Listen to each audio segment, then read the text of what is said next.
Hello, Louisa. Welcome.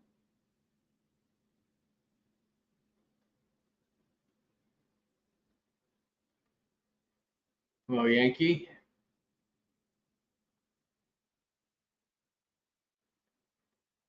Hello, Perennial Daydreams.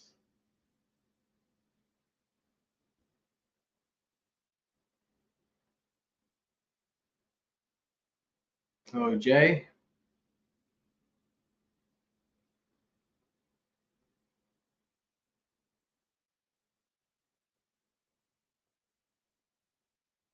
I'm doing fairly well today. Welcome, Metika. How's audio, connection, all that stuff?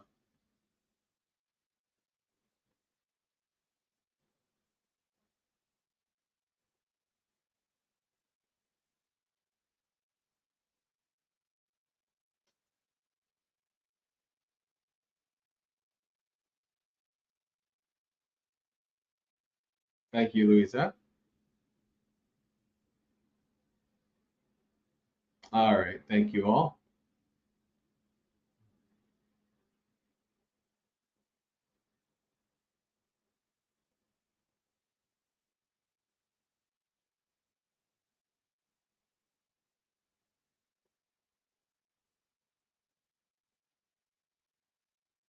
We'll get started in a few minutes, as usual. Hello, Karuna.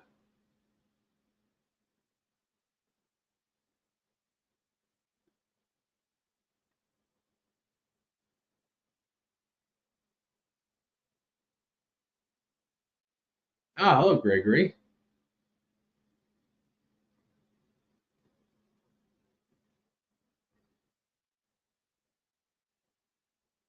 Welcome, Jayantha.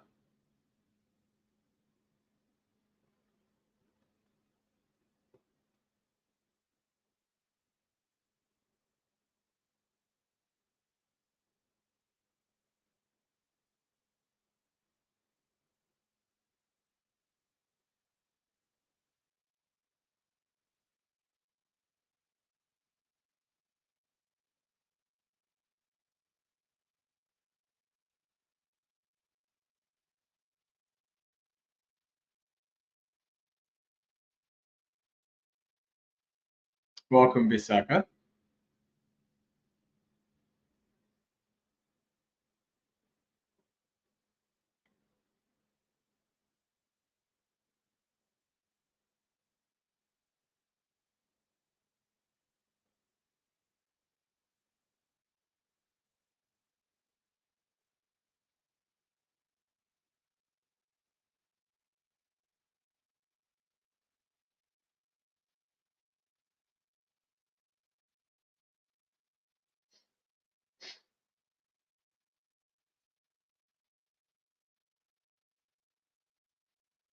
All right, we'll get started in about a minute. Share screen.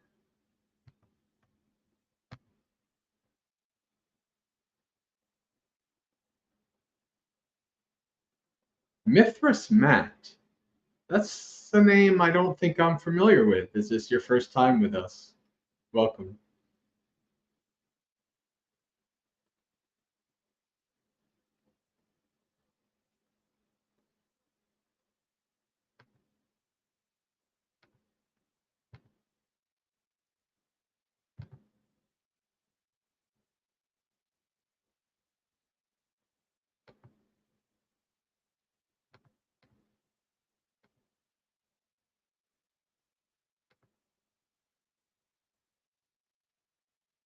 You're on the Discord.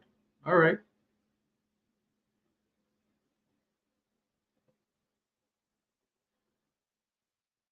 So let's get started. Namo tassa bhagavato arahato samma sambuddhassa. Namo tassa bhagavato arahato samma sambuddhassa. Namo tassa bhagavato arahato samma sambuddhassa. Virupakehi me mettang mettang erapatehi me. Chabya putte hime mettang kanna gotamake mihecha. Apadike hime mettang vipadike hime. Chatupade hime mettang bahupade hime. Mamang apadako hingsi, mamang hingsi dvipadako. Mamang chatupado hingsi, mamang hingsi bahupado. Sabbe satta, sabbe pana, sabbe buddha chakevala. Sabbe badrani passantu, makanchi papang agama. Appamano buddho, appamano dhammo, appamano sango. Ammanavantani siringsapatani ahi vichika satapadi unababi sarabu musika katame rakka katame parita pakkamantu buttani sohang nammo bhagavato nammo sattanang samma sambuddhanang. English. The protection of metta. There is metta from me for the Virupakas. For the Erapatas, there is metta from me. There is metta from me for the Chabyaputtas. For the Gana Gotamakas, there is metta from me. For me, there is metta for those with no feet. For those with 2 feet, there is metta from me. For me, there is metta for those with 4 feet. For those with many feet, there is metta for me. May those with no feet not hurt me. May those with 2 feet not hurt me. May those with 4 feet not hurt me. May those with many feet not hurt me. May all beings, all those with life, may all who have become, all in their entirety, may all see what is good. May suffering not come to anyone. Infinite is the Buddha. Infinite is the Dhamma. Infinite is the Sangha. Finite are creeping things, snakes, scorpions, centipedes, spiders, lizards, rats. I have made the protection, I have made the safeguard. May the harmful beings depart. I pay homage to the Sublime One, I pay homage to the Seven Buddhas.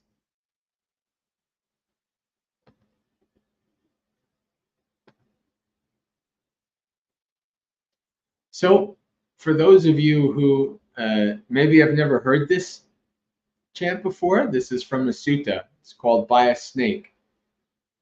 And the sutta flushes out exactly what's happening. What we just chanted is kind of an excerpt from that. And it starts out with that a monk has died from a snake bite. And the monks go to the Buddha and say this and tell him this. And the Buddha says, well, if this monk had suffused metta to the 4 great snake lineages, then he would not have died. And then he taught him what we chanted. The Airapatas, Virupakas, these are the 4 snake lineages. And then there's metta for me, for those with every possibility of feet. No feet, 2 feet, 4 feet, many feet. May they not harm me. So this is one of the very rare examples in the suttas of parita, a protection. Now in Buddhism, there's all kinds of protection chants, but this was not really something that you see in the early texts. The only thing that has this protection is metta in the early texts. They talk about paritas. All right. You were at my Zoom retreat several months ago. Welcome. All right, friends. So it is Monday night. That means it is time for the Festival of Dhamma with the Maggasekha community, Dhammapalooza. Dhammapalooza is, as always, community guided, which means that we don't know how this is going to turn out tonight. Each time I make this stream for Dhammapalooza, all I know is the name and the date. I don't know what the topic is going to be. I don't know what the activities are going to be. So we always leave it up to how things are going to flow and what people would like. So for the next couple minutes, if you have any questions you'd like me to ask, you can put those in the chat. If you have any topics you'd like me to give a Dhamma talk on, you can put those in the chat. If you have any topics you'd like to discuss, the community and myself to discuss, you can put those in the chat. If you have any sutta suggestions that you'd like to read, you can put those in the chat too. Although I do have a backup sutta if there are no questions and nothing like that. So I'll see if anything pops up in the chat for a few minutes, and if nothing, we'll read a sutta. Perennial Daydream says, my favorite part of that chant was when my cat started screaming at me to feed her. May those with 4 feet stop pestering me.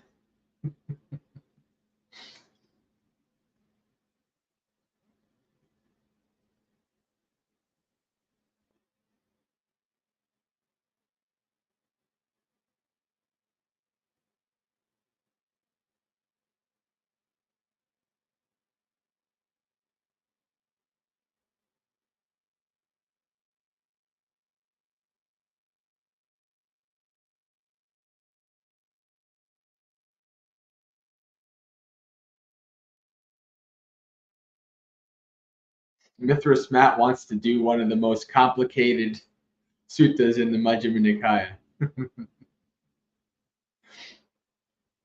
The root of all things.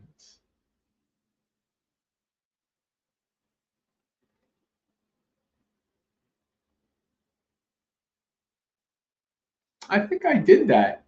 I think maybe in the middle of last year we did Majjhima Nikaya number 1.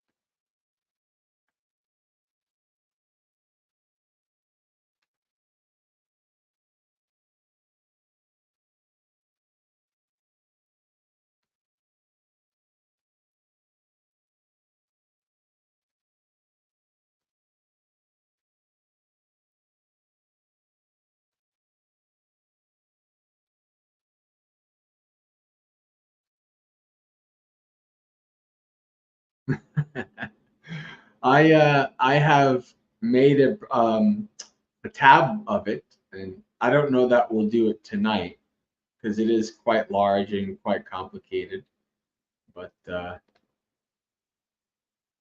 we can do it sometime in the near future.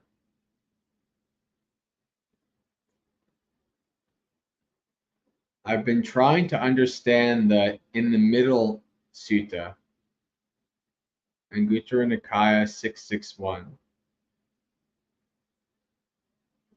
All right, we can go over that. That's a short one in Anguttara Nikaya. Let's see. I don't know it off the top of my head, so I'm going to have to.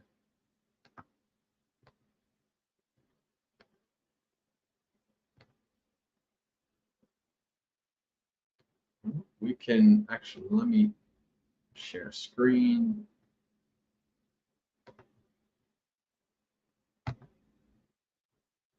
Anguttara Nikaya. Go to the number. What did I do?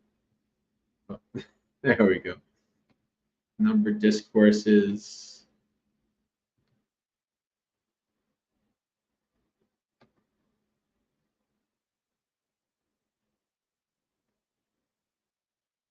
Book of Sixes. Hello, Randy. Second 50. A great chapter. Ah, the famous Sona Sutta is right there. Another with Paguna. 6 classes of rebirth.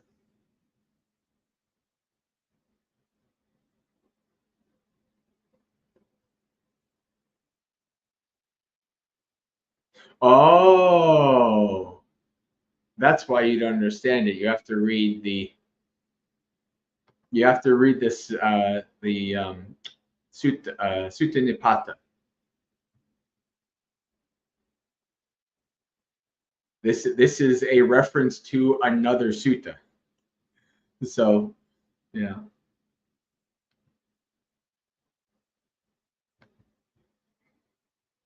In the middle. At one time, the Buddha was staying near Varanasi in the deer park of Isipatina. Now, at that time, after the meal, on return from alms round, several senior mendicants sat together in the pavilion, and this discussion came up among them. Reverends, this is what the Buddha said in The Way to the Far Shore and in Questions to Mitteya.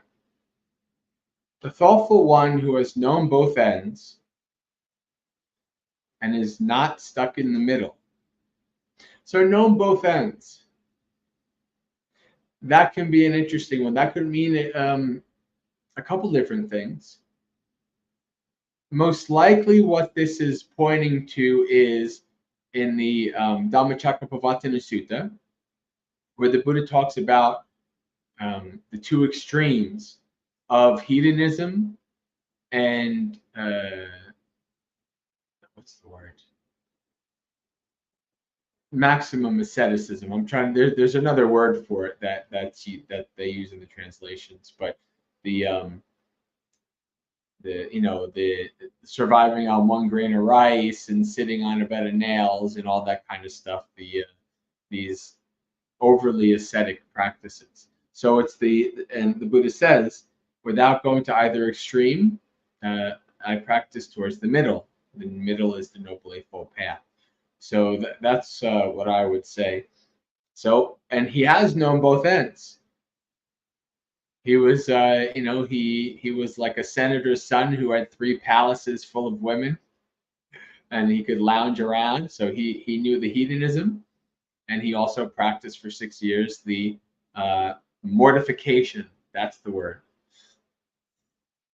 For some reason, my mind was wanted to say masochist, but it's mortification. Yeah.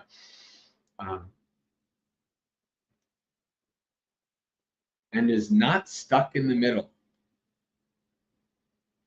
He is a great man, I declare. He has escaped the seamstress here. But what is one end? What's the second end? What's the it's explained. I went into this explanation, and this is why I should read the sutta first. But what is one end? What is the second end? What is the middle? And who is the seamstress?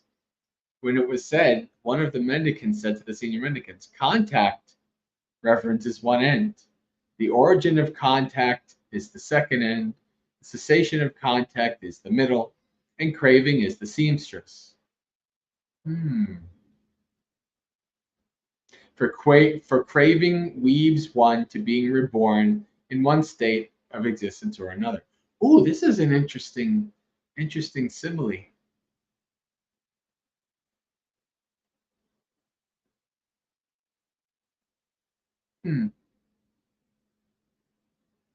Contact. You know what we know what contact is.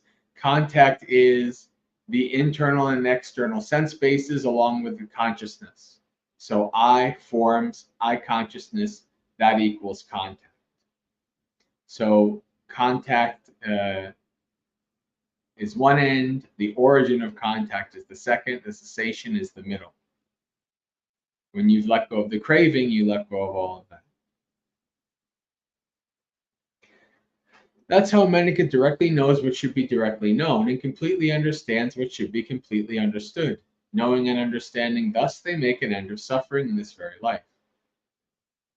When this was said, one of the mendicants said to the senior mendicants, the past reverence is one end, the future is the second end. So this is multiple, a simile being used in multiple contexts.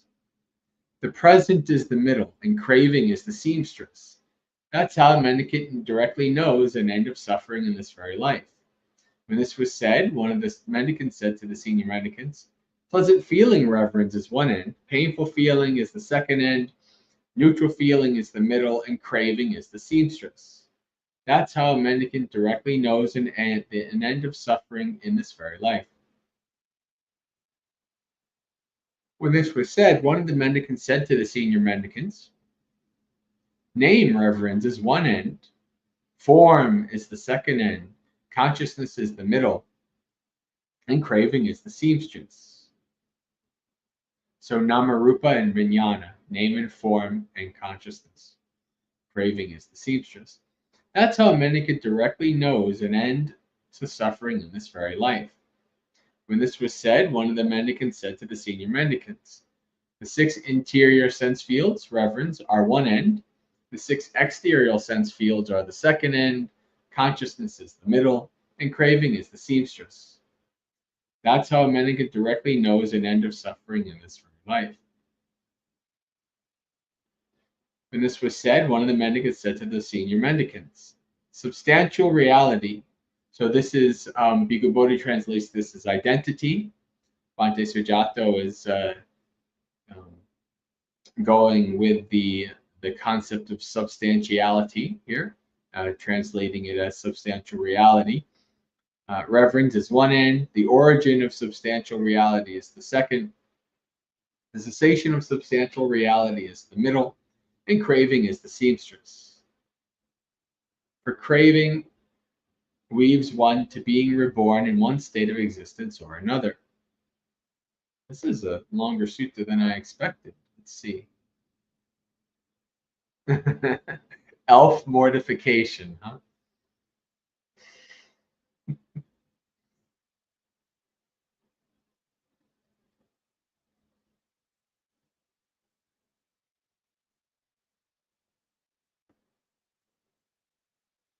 Gotta be careful about those elves.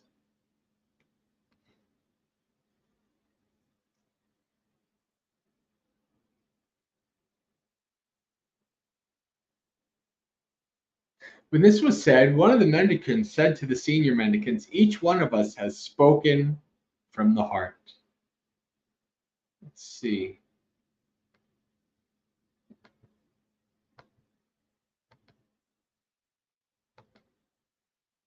What is heart here? I don't see like chitta. I'm gonna just do a Pali lookup.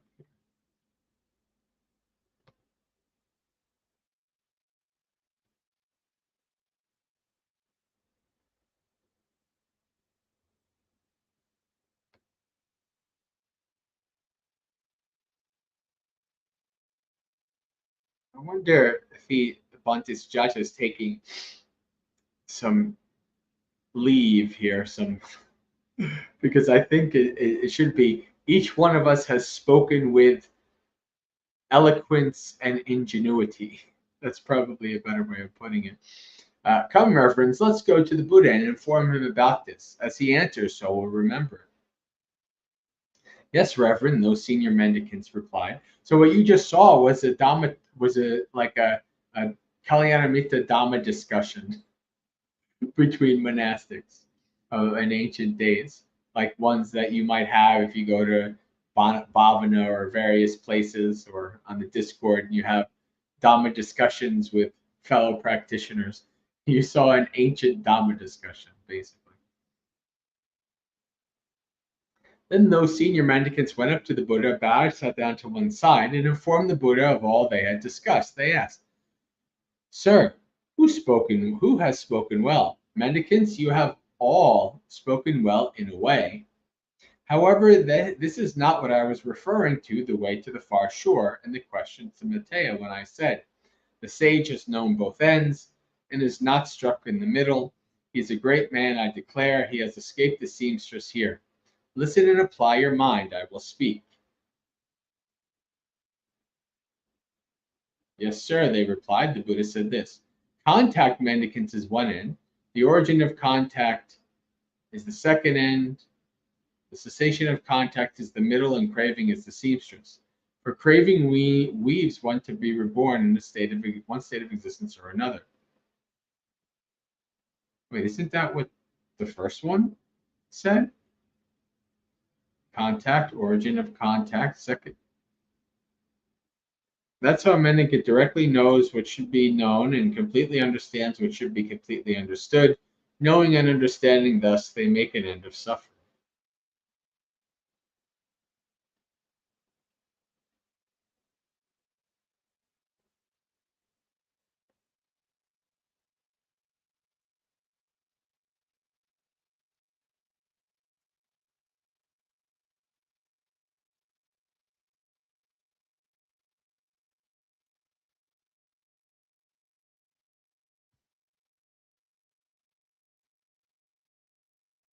Yeah, I guess he's agreeing with the first senior mendicant.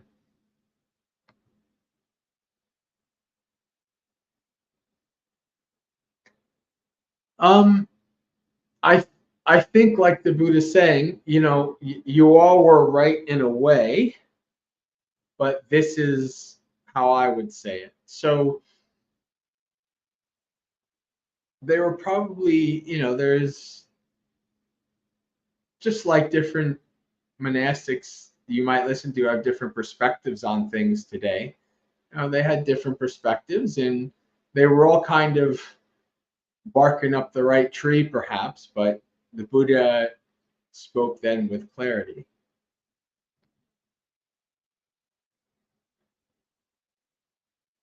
They're basically saying, "This is what I meant." So I guess you would say that the first monk was the most right, I suppose.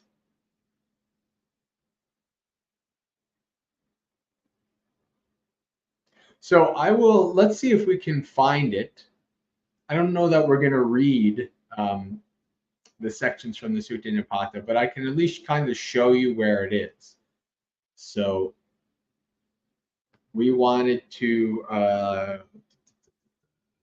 questions with Matea and the way to the far shore.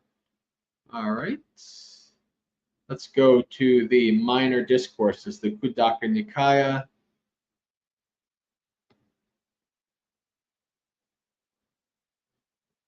Got to go to the Sutta Nipata. There we go.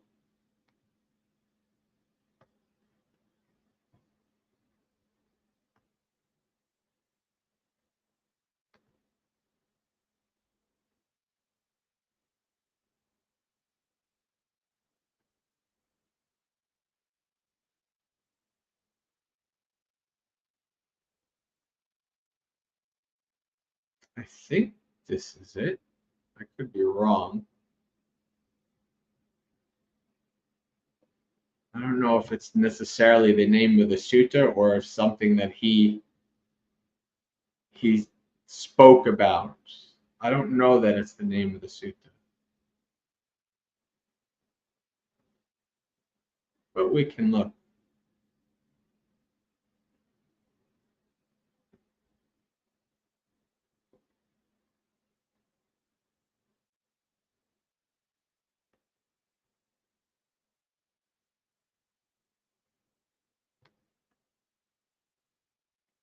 Let's see.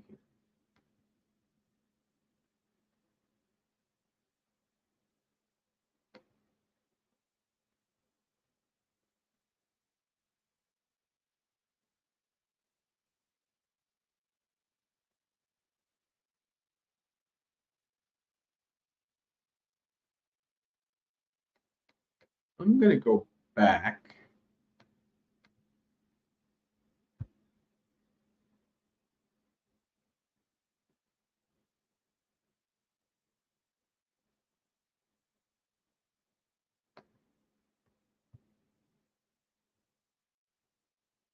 In the middle.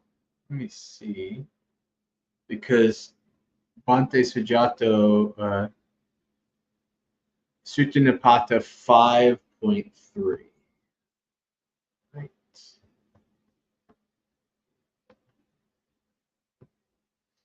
We go back to the minor collection, Sutta Nipata, chapter on the way beyond, 1, 2, 3. Right, the questions of the student Tissa Mettaya. There it is, Mettaya. The Tissa threw me off. Who here in the world is content? Who has no disturbances? What thoughtful one, having known both ends, is not stuck in the middle? Who do they say is a great man? Who here has escaped the seamstress? So this section of the Sutta Nipata, a Brahmin teacher sends a bunch of his students to go ask different questions to the Buddha, and he answers them. So the Buddha's response: leading the spiritual life leading the spiritual mind amongst sensual pleasures, rid of craving, ever mindful, a mendicant who after appraisal is quenched, that's who has no disturbances. That thoughtful one, having known both ends, is not stuck in the middle. He is a great man, I declare. He has escaped the seamstress here. So, okay. So what we see in the sutta that you mentioned was basically somebody hearing this, right? They've heard this, like this, maybe chanted by somebody, because remember, it's all oral tradition. And so then in the sutta that we read, the monks are kind of pondering, well, what did the Buddha mean? And now we know what the Buddha meant.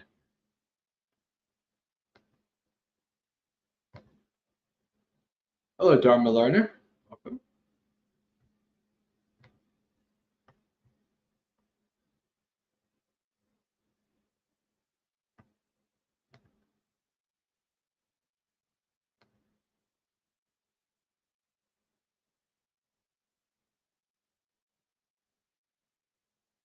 All right.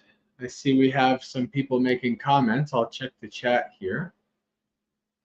We left off with elf mortification. There we go.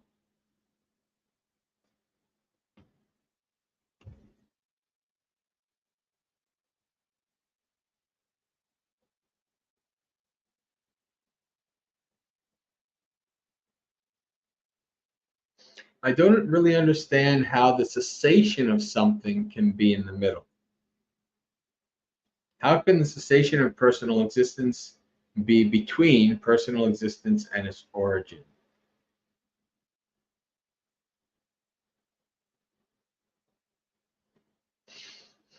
It's a good question. You know, I guess what I would hazard to say here is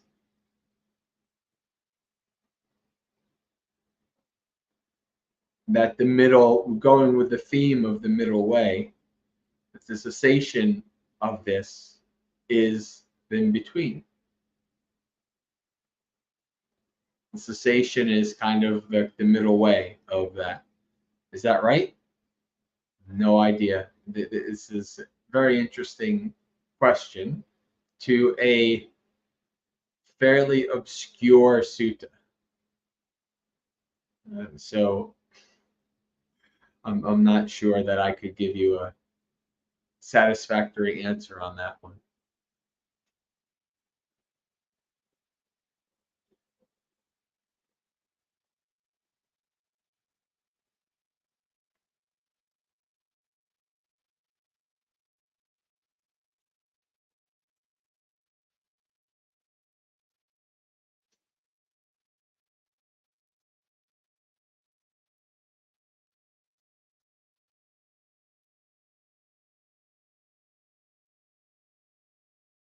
Perennial.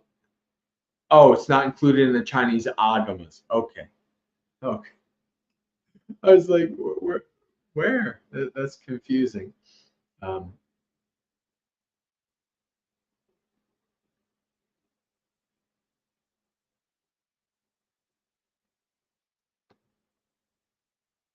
a lay teacher, Lee Brasington. Is that the one? There's one who even like Bhante Ji and many sutta monks praise for his good translations in sutta. I don't know if that's Lee Brasington or not. I'm not sure. I get some of these lay teachers mixed up. As the tendency of mind to divide one object from another which ceases with enlightenment, not what we call consciousness. You mean he's interpreting consciousness within the context of this sutta or in general? I'm a bit confused. As the tendency of the mind to divide one object from another, which ceases with enlightenment, not what we call conscious. You mean, is that last part saying like that's not usually what we call consciousness?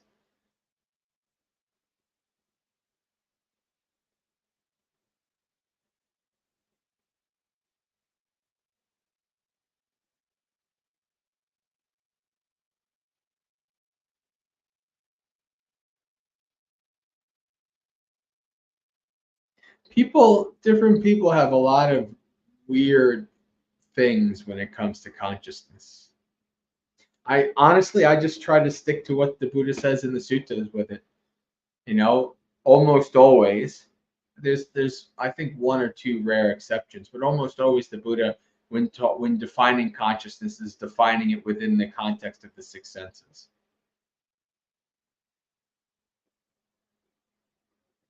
So I don't know where this kind of tendency of mind to divide one object from another comes from.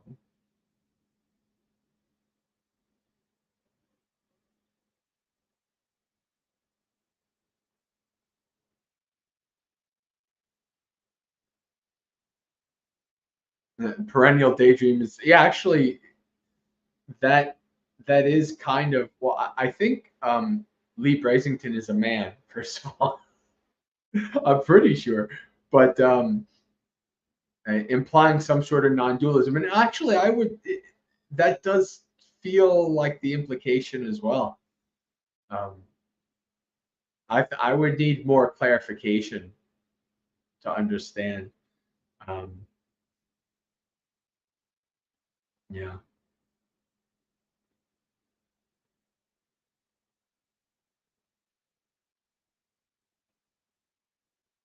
Oh, okay, okay.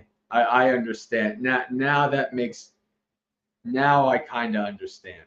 Um, so yeah, he is taking one of the contexts of the word, or the root of the word, um, which, I mean, some people do. This is, even certain monks will do that to kind of um, take their.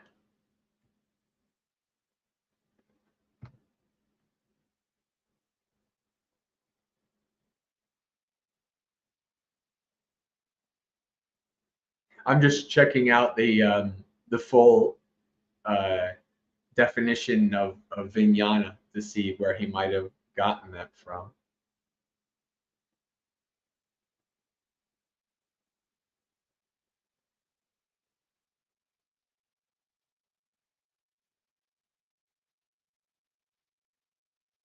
Group family.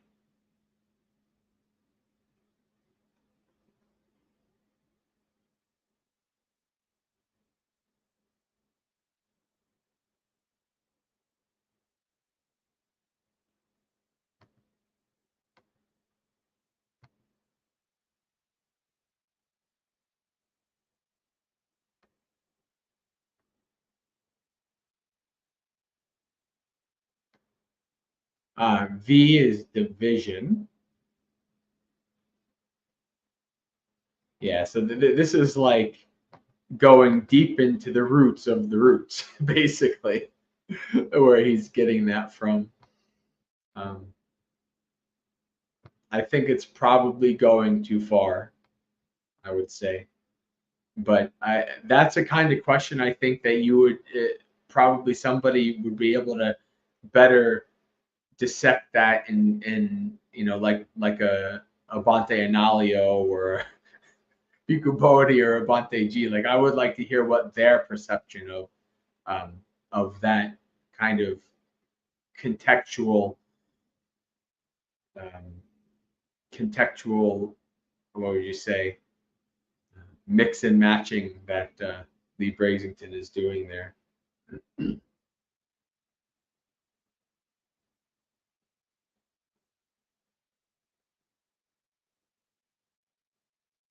I have a program that has the Pali Dictionary. Actually, it has digital Pali Dictionary, the grammars, has all kinds of stuff. So that's where I look. The best program ever goes into root families, declensions, compound families, frequency in the suttas. It's just a beast. It's the best Pali reference I've ever had.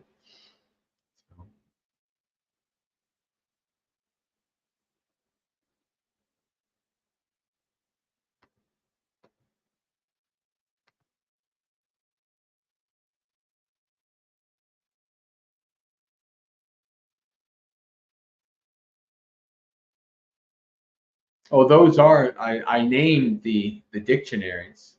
It's just put together on a program called Golden Dict.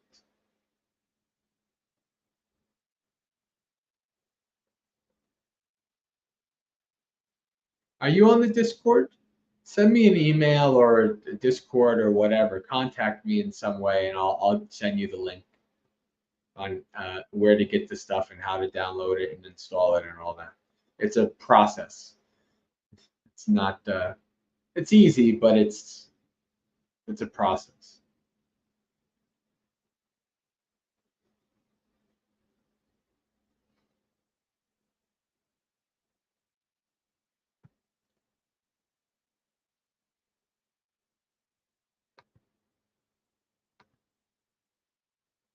All right.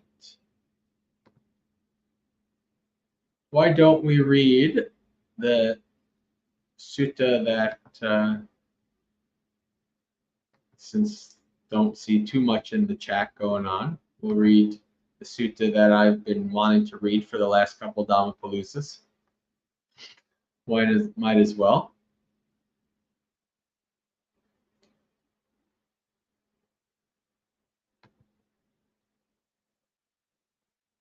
Samma Sutta.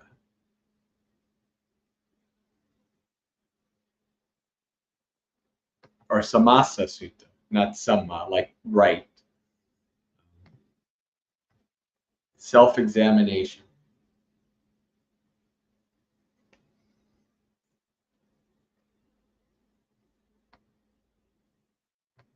At one time, or so have I heard,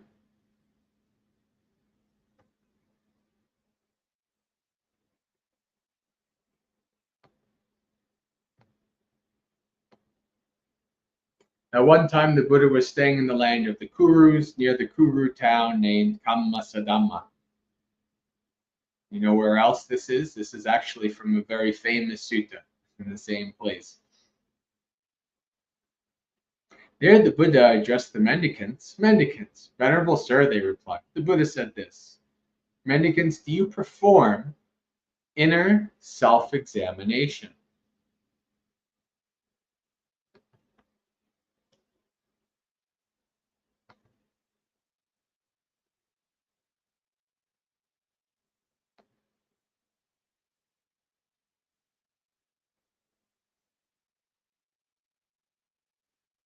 When he said this, one of the mendicants said to the Buddha, Sir, I perform inner self-examination. But mendicant, how do you perform inner self-examination? You can say investigation, like I do, examination. That mendicant answered, but the Buddha was not happy with the answer. When he had spoken, Venerable Ananda said to the Buddha, Now is the time, Blessed One. Now is the time, Holy One. Let the Buddha speak of the inner self-examination. Mendicant will listen and remember it. Well then, Ananda, listen and apply your mind well. I will speak. Yes, sir, they replied. The Buddha said this. Take a mendicant who performs inner self-examination. The suffering that arises in the world, starting with old age and death, takes many and diverse forms. But what is the source of this suffering? When what exists, the old age and death come to be.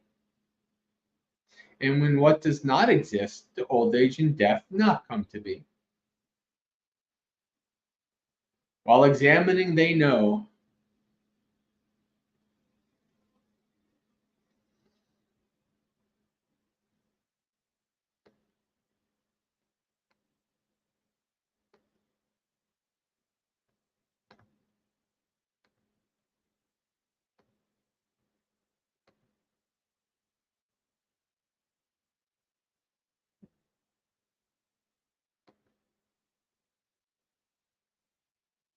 The suffering that arises in the world, starting with old age and death, takes many and diverse forms. The source of this suffering is attachment.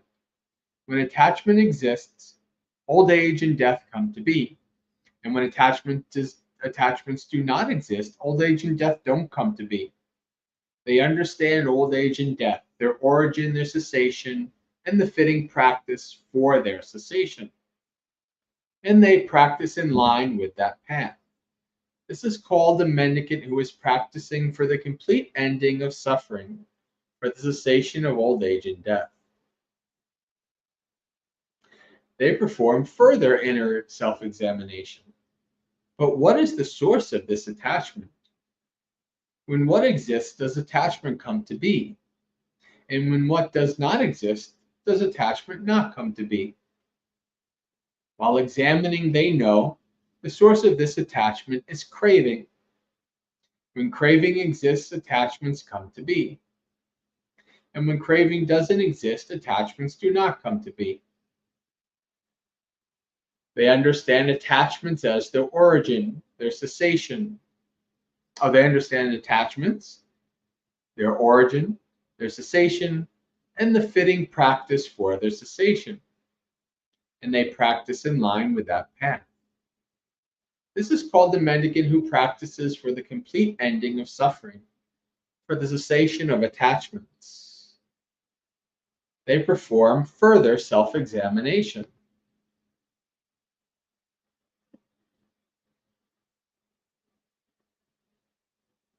No, you're right. Yeah, it's the Satipatthana Sutta. Yes. Karuna got it right. Yeah. About Kamma Sadhamma, the Kurus in the Kuru country. All right. They understand attachments, their origin, their cessation, and the fitting practice for their cessation. And they practice in line with that path. This is called the mendicant who is practicing for the complete ending of suffering, for the cessation of attachments. They perform further self-examination. But where does that craving arise, and where does it settle? And not only is that's the Kama Sadhamma is not the only connection. This is also what you see in the Mahasatipatthana Sutta under the Dhamma Nusati section, going over the Four Noble Truths. Those of you who've been with us doing Morning Monastery Experience, we've gone through this, so you'd be familiar with it. Where does craving arise and where does it settle? When examining, they know that craving arises and settles on whatever in the world seems nice and pleasant. And what in the world seems nice and pleasant? The I in the world seems nice and pleasant. It is here that craving arises when it arises. It is here that it settles when it settles down. So Bhante Sujanto has made it much shorter, which is, kind of good for reading. But you can see the whole unabridged translated in the Maggasekha chanting book under Mahasatipatthana. You can see this. The ear in the world seems nice and pleasant. It is here that this craving arises and settles. The nose in the world seems nice and pleasant. It is here that this craving arises and settles. The tongue in the world seems nice and pleasant. It is here that that there is craving arises and settles. the body, the mind in the world seems nice and pleasant. It is here that this craving arises and settles. There were ascetics and Brahmins of the past who saw the things that seem nice and pleasant in the world as permanent, as pleasurable, as self.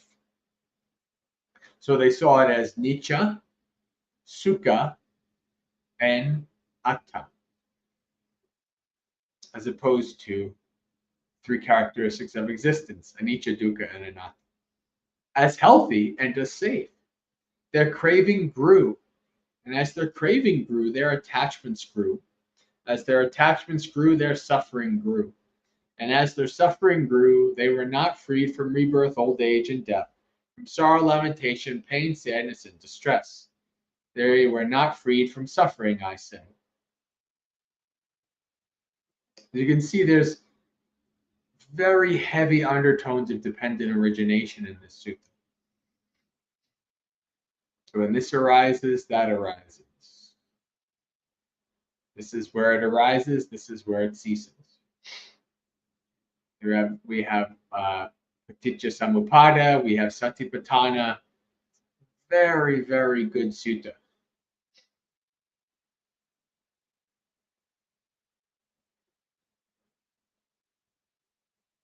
As their suffering grew, they were not freed from rebirth, old age, and death, or from sorrow, lamentation, pain, sadness, and distress. They were not freed from suffering, I say.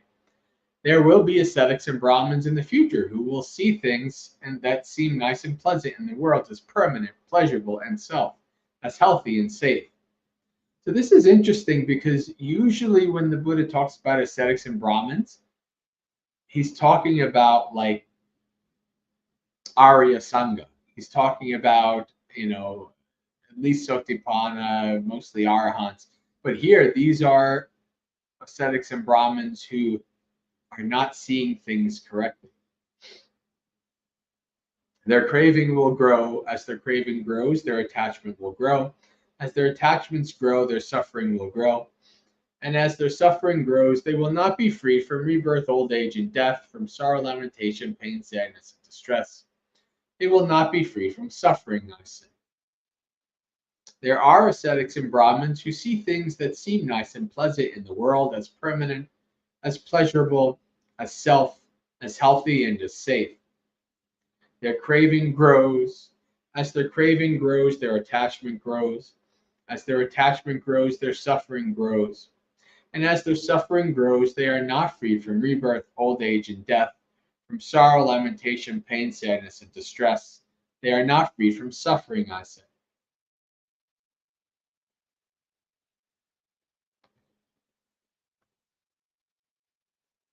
Just checking the chat. Suppose there was a bronze cup of beverage that had a nice color, aroma, and flavor, but it was mixed with poison. Then along comes a man struggling in oppressive heat, weary, thirsty, and parched. They'd say to him, "Here, mister, this bronze cup of beverage has a nice color, aroma, and flavor, but it's mixed with poison. Drink it if you like. If you drink it, the color, aroma, and flavor will be appetizing, but it will result in death or deadly pain."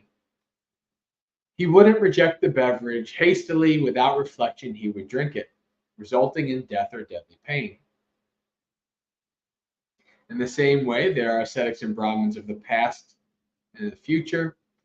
There are ascetics and Brahmins in the present who see things that seem nice and pleasant in the world as permanent, pleasurable, and as self, as healthy, and as safe. Their craving grows. As their craving grows, their attachment grows. As their attachment grows, their suffering grows.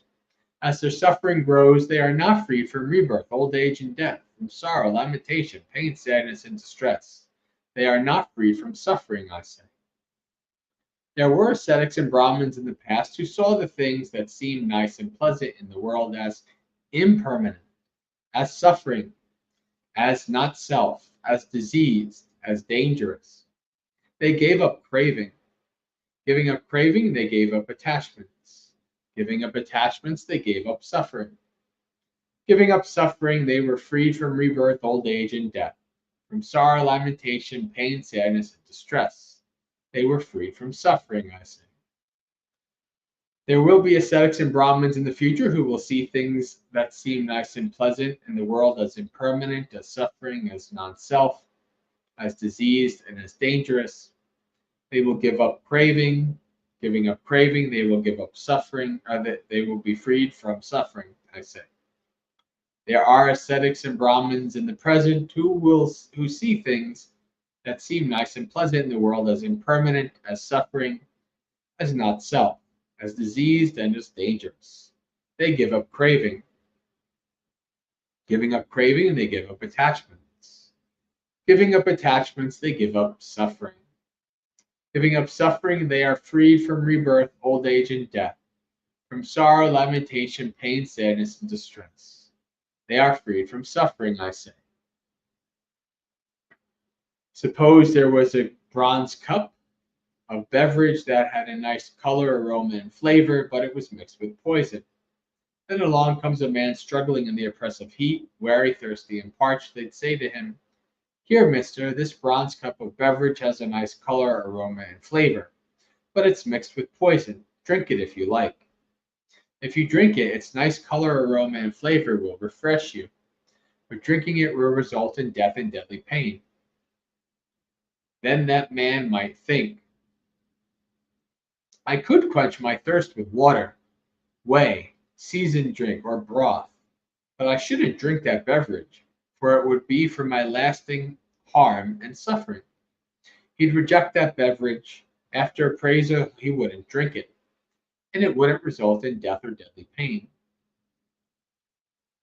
In the same way, there were ascetics and Brahmins of the past who saw things that seem nice and pleasant in the world as impermanent, as suffering, as not self, as diseased, as dangerous. They gave up craving. Giving up craving, they gave up attachments. Giving up attachments, they gave up suffering. Giving up sufferings, they were freed from rebirth, old age, and death, sorrow, lamentation, pain, sadness, and distress. They were freed from suffering, I say. There will be ascetics and Brahmins in the future. There are, same thing. There are ascetics and Brahmins in the present who see things that seem nice and pleasant in the world as impermanent, as suffering, as not self, as diseased, and as dangerous. They give up craving. Giving up craving, they give up attachments. Giving up attachments, they are freed from suffering. They give up suffering. Giving up suffering, they are freed from rebirth, old age, and death, from sorrow, lamentation, pain, sadness, and distress. They are freed from suffering, I say.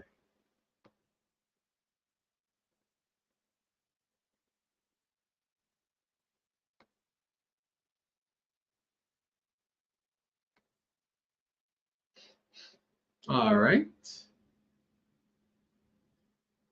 Well, I don't see anything in the chat. So why don't we do our meditation? It is 8 o'clock. So set your body up in whatever comfortable and stable position works for you.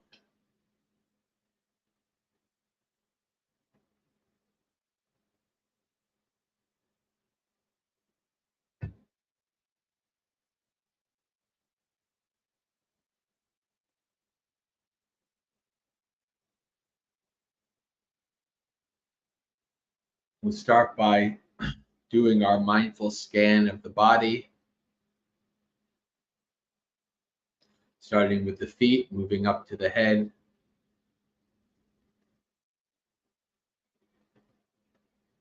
Place your focus on the feet. By placing focus, this means to focus and be mindful, to investigate whatever feeling or sensation is arising in that part of the body, such as the feeling of the feet pressing against the floor, the cushion, the couch, the opposite leg, etc.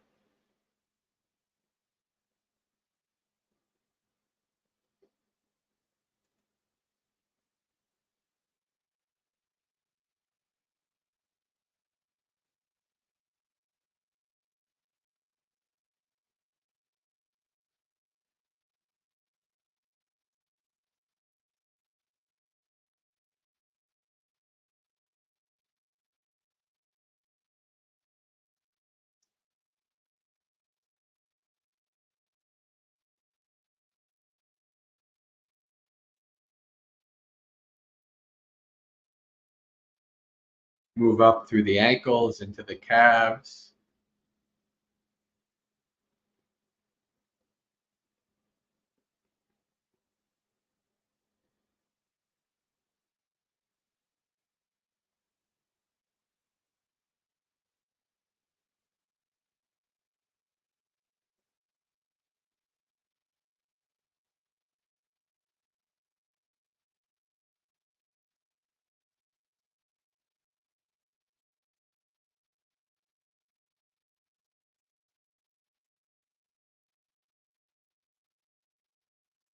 Through the knees into the thighs.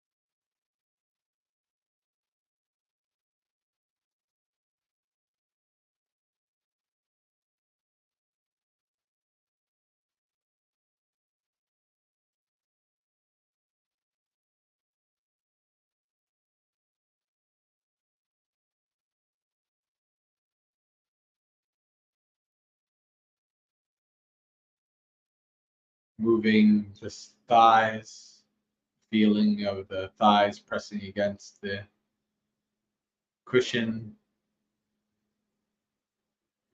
up to the hips and pelvis.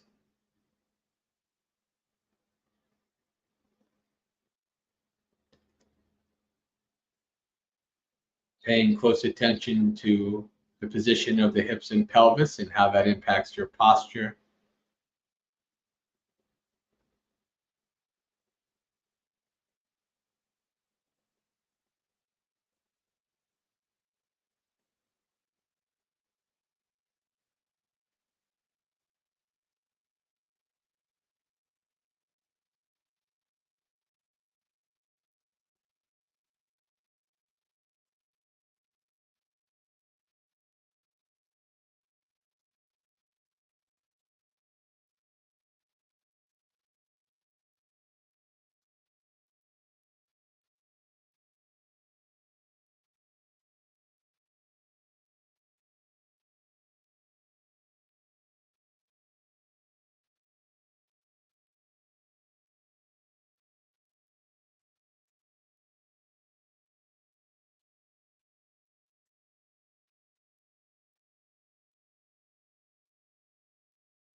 And you're ready to move up the spine through the abdomen and the chest.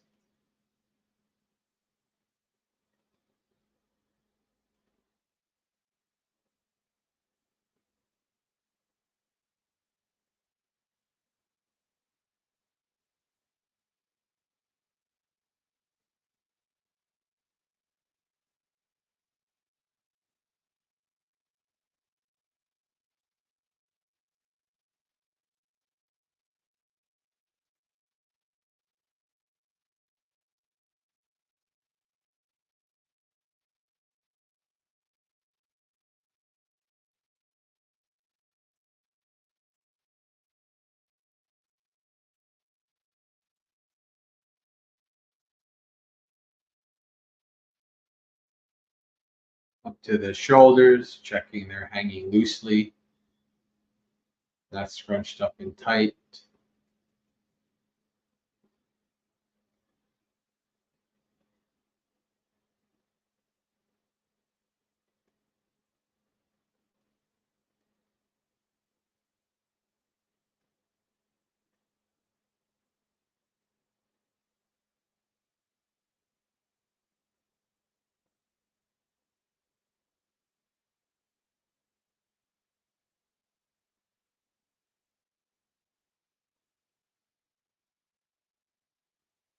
down through to the elbows and hands, observing how their position impacts your posture.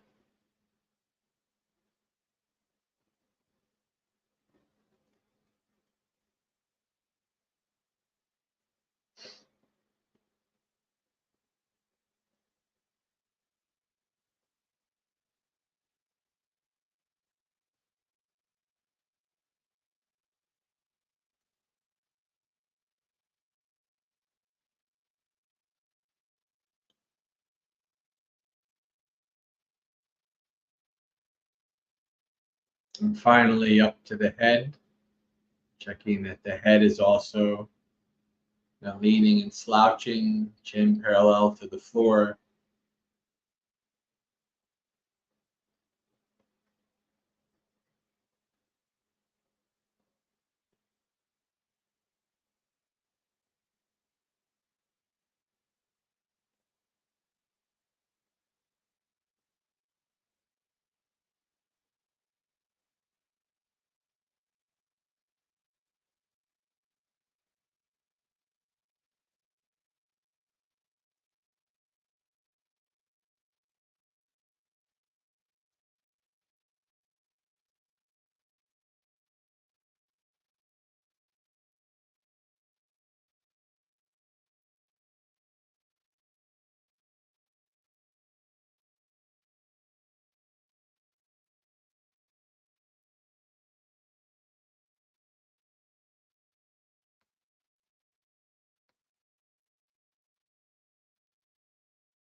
And finally, up to the head.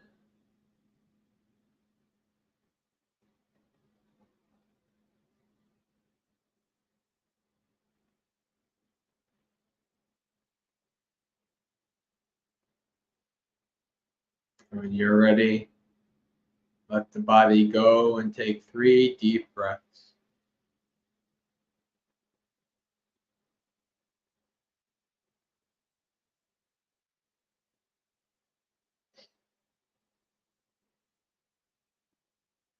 And then let the breath go.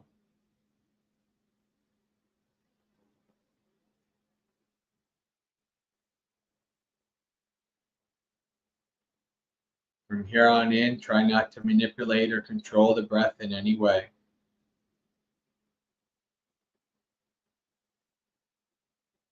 Your body has been breathing from the moment you were born, will continue to do so until the second you die. Doesn't need you to do its job. Your job is to simply observe, investigate, and abide with the breath. As the body breathes in, the body breathes out.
As you're following your breath, your mind will become bored, will run away to the past, to the future, to various stories and fantasies.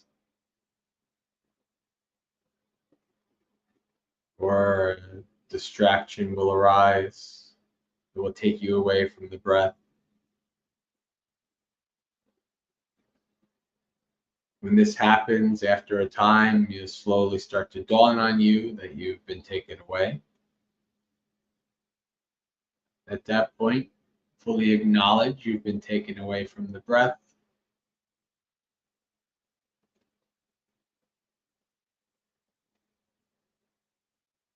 Do your best to let go of the distraction by not getting agitated and pushing it away,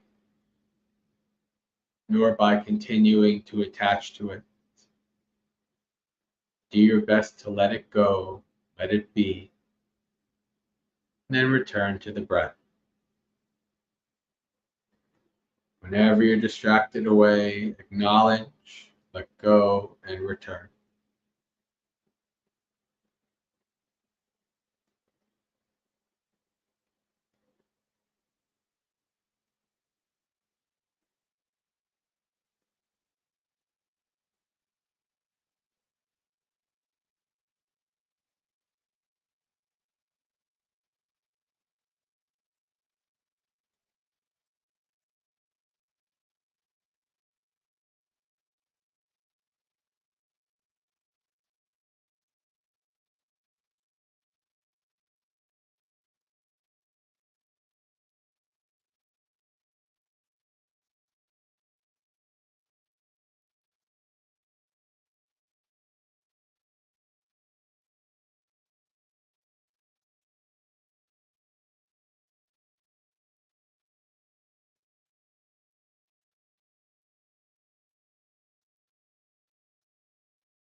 Knowledge, let go and return. Come back to the breath. It's always there, doing its job, ready for you to follow it to a more calm and tranquil mind.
Slowly open your eyes, becoming aware of the room around you, your body's position in it.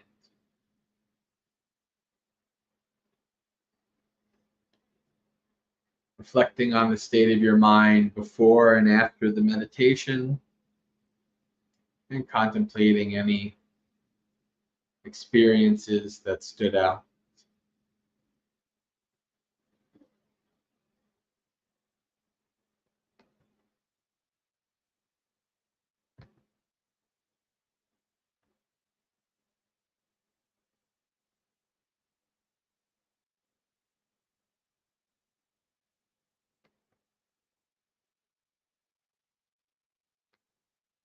All right. Read some Dhammapada while you're in a contemplative mode. The path,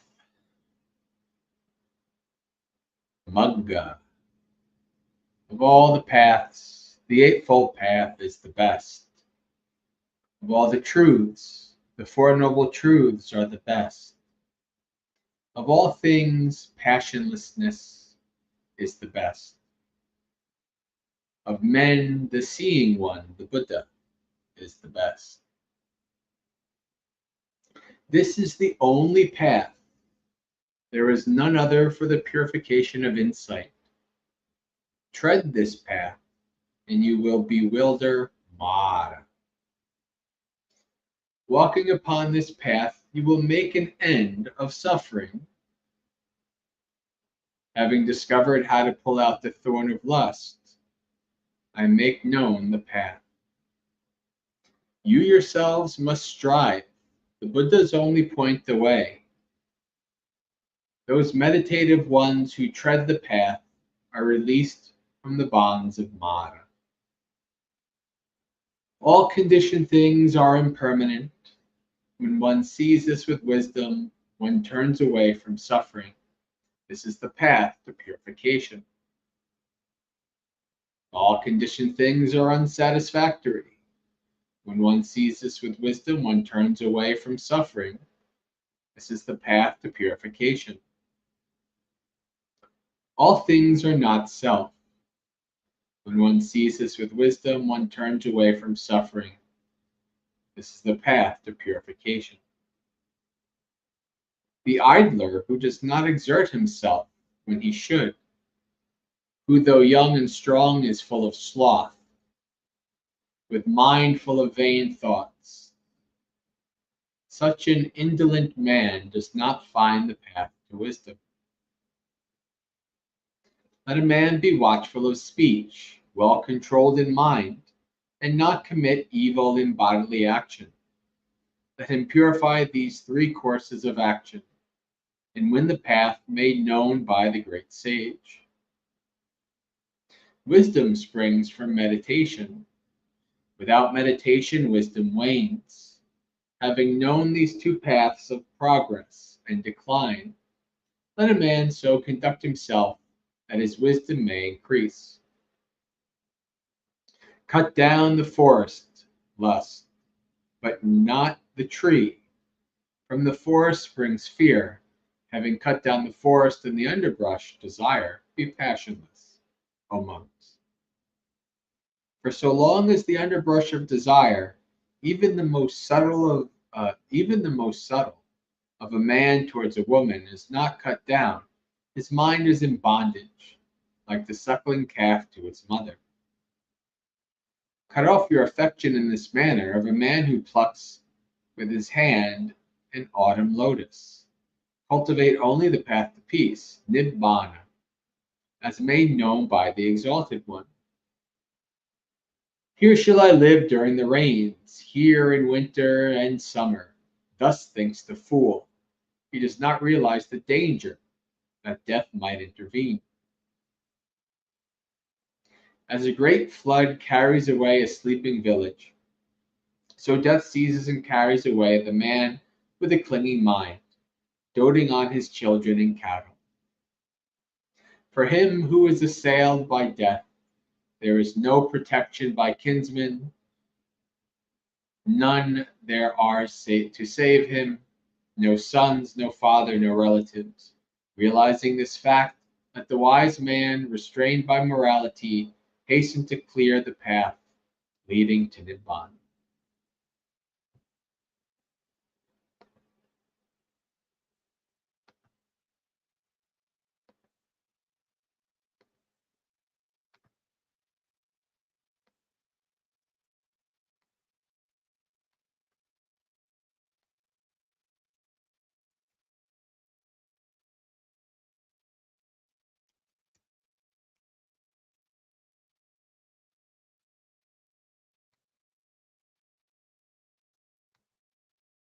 All right, friends.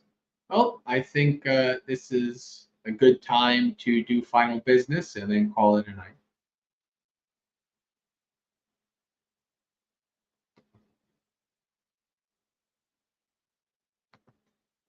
If you are finding this stream and attending it for the first time, and you'd like to follow more of my events and things that I do, and also with my organization, Maggasekha, you can go to the website listed on the screen, maggasekha.org.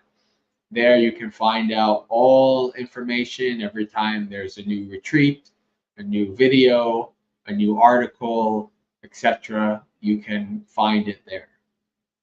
So in the top right on that website, you can click on, you can put your email in the box, and then you will subscribe to the website, so you'll get an email every time I post an update. Same thing on YouTube. You can click subscribe, click the bell, and then you'll get an email every time there's a going live, a new video, etc.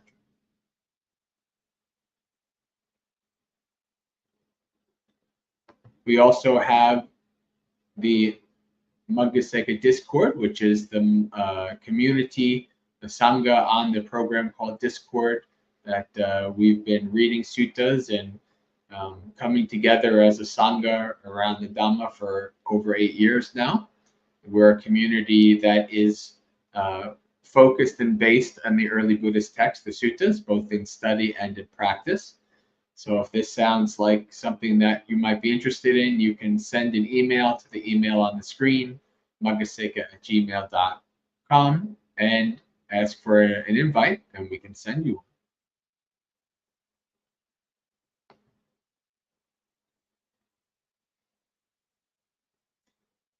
So I do a variety of different activities during the week. Monday nights is for Dhammapalooza, as we're just finishing up now. Monday through Friday in the mornings at 8 a.m.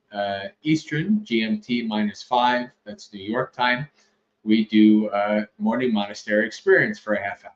It's a half-hour session, a live stream that emulates what you would experience staying in a monastery.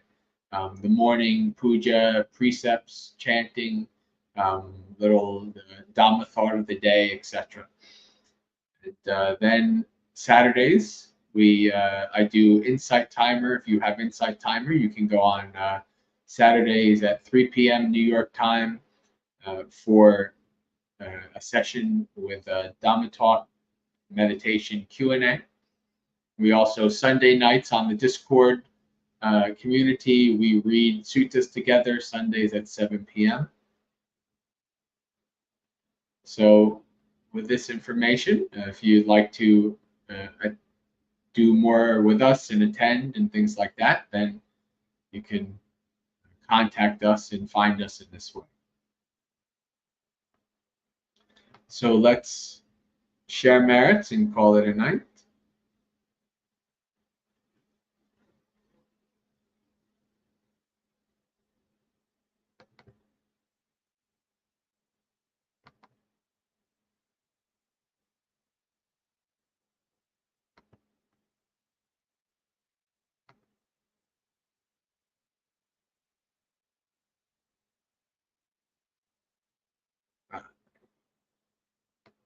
I think besides being tired, I think I'm starting to feel the muddle-mindedness after 3 weeks of being here.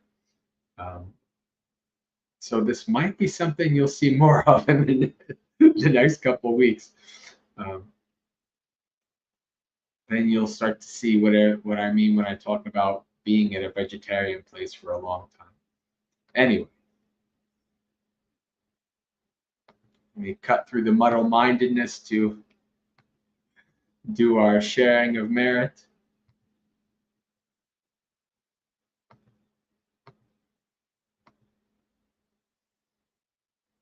Dukkha patta chane dukkha, bhaya patta chane bhaya, sokha patta chane sokha, hantu sabbe pipaniyo, ettavata chamehi sampadang punya sampadang, sabbe deva anumodantu sabba sampatti siddhya, akasatta chabumatta deva naga mahitika, punyang tang anumoditva, charang rakantu sasanang. May the suffering ones be suffering free, and the fear-struck fearless be. May the grieving share all grief, and may all beings find relief. May all beings share this merit of ours that we thus acquired for the acquisition of all kinds of happiness. May beings inhabiting space and earth, devas, nagas, and yakas of mighty power, share this merit of ours. May they long protect the Buddhist dispensation. Sadhu, sadhu, sadhu. All right, friends. Sukhihotu, may you be happy and at ease. Practice well and be well. May you have a spiritually successful and peaceful practice until we meet again. Have a good week.